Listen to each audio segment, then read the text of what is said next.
Lalu dengan teman-teman itu ketika selama komunikasi maka sekalian seperti itu ada administrasi publik.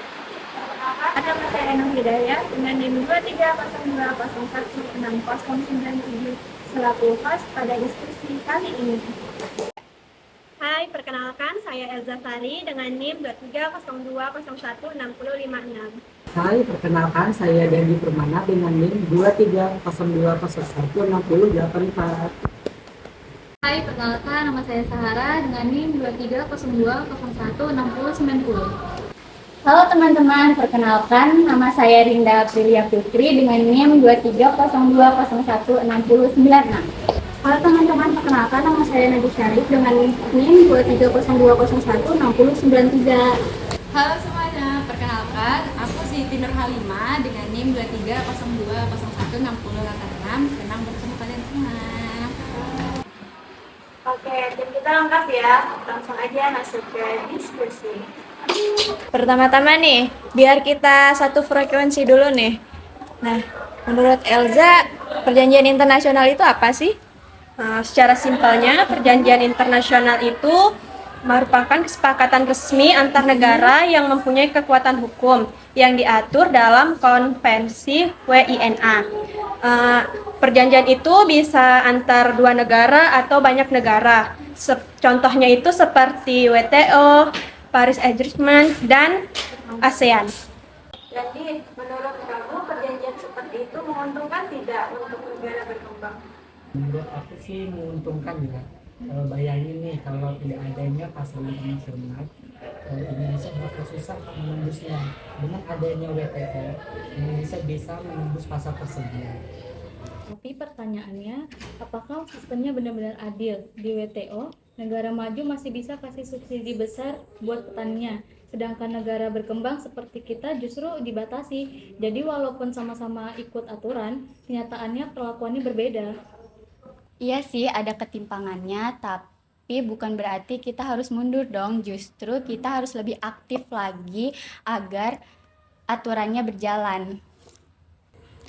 Negosiasi juga gak gampang kalau posisi kita masih lemah, Rinda. Negara maju punya tim ahli dan pengacara internasional yang jumlahnya banyak, sementara kita belum tentu sekuat itu. Makanya poin pentingnya ada di situ. Kita butuh sumber daya manusia yang kuat. Bukan salah perjanjiannya, tapi kapasitas kita yang perlu ditingkatkan lagi. Mohon maaf ya teman-teman, dikarenakan ada beberapa kendala teknis, kita harus pindah tempat diskusi nih. Gak apa-apa Daya. Padahal pembahasan kita udah seru banget tadi itu. Iya lagi. Kalimah, gimana pendapat? Jadi izin menambahkan teman-teman, ada dari sisi lingkungan, itu ada Paris Agreement tentang perubahan iklim. Nah, seperti teorinya itu kan bagus ya teman, karena setiap negara itu berkontribusi terhadap pengurangan emisi karbon. Tapi dalam praktik lapangannya itu kan malah negara berkembang seperti kita ini yang banyak ditanggung jawabkan. Padahal aslinya kan secara historis negara-negara penyumbang emisi karbon yang terbesar itu kan negara-negara maju ya seperti Amerika. Nah, menurut saya di situ sih ada titik letak ketidakadilannya. Tapi kalau kita tidak ikut, kita yang bakal dikucilkan dari forum internasional. Nah, reputasi kita bakal jatuh dong. Nah, itu dia masalahnya. Kita ikut karena terpaksa, bukan karena beneran diuntungkan. Itu namanya tekanan, bukan kerjasama. Saya setuju banget nih sama Sahara, karena negara berkembang seperti kita ini paling sering disuruh untuk memilih atau dikucilkan. Menurut saya itu tuh bukan sebuah pilihan, melainkan itu tuh sebuah jebakan, karena jawabannya ya sudah ditentukan ya, seperti itu. Tapi ada loh perjanjian yang menguntungkan kedua belah pihak, contohnya ASEAN ASEAN Free Trade Area, sesama negara berkembang yang bekerja sama, hasilnya lebih setara dan manfaatnya lebih terasa. Jadi, pada intinya bukan perjanjian internasionalnya yang salah, tapi kita harus lebih selektif dan strategis. Pilih yang benar menguntungkan, bukan hanya ikut-ikut saja. Elza, tadi kamu bilang siap debat. Ada yang mau kamu sanggah dari diskusi tadi? Ya nih, aku mau nambahin soal kedaulatan. Ada kasus Indonesia pernah digugat sama perusahaan asing lewat mekanisme perjanjian investor. Namanya itu BIT.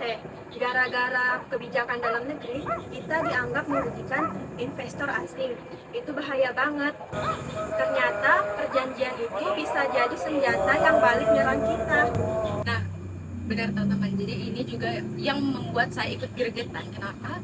Karena bayangkan, kita udah buat kebijakan untuk rakyat kita sendiri, investor asing masuk dan malah menuntut kita. Kan perjanjiannya malah jadi kebablasan dong, karena masuk ke aturan negara kita. Makanya sebelum melakukan penandatanganan, lebih baik teman-teman itu membaca klausulnya itu secara teliti agar nggak usah terburu-buru. Dan DPR juga harus serius pas proses ratifikasi, jangan cuma formalitas. Setuju. Tapi saya juga tetap optimis kalau kita makin pintar dan sudah siap. Perjanjian internasional itu dapat dijadikan tangga naik untuk negara berkembang.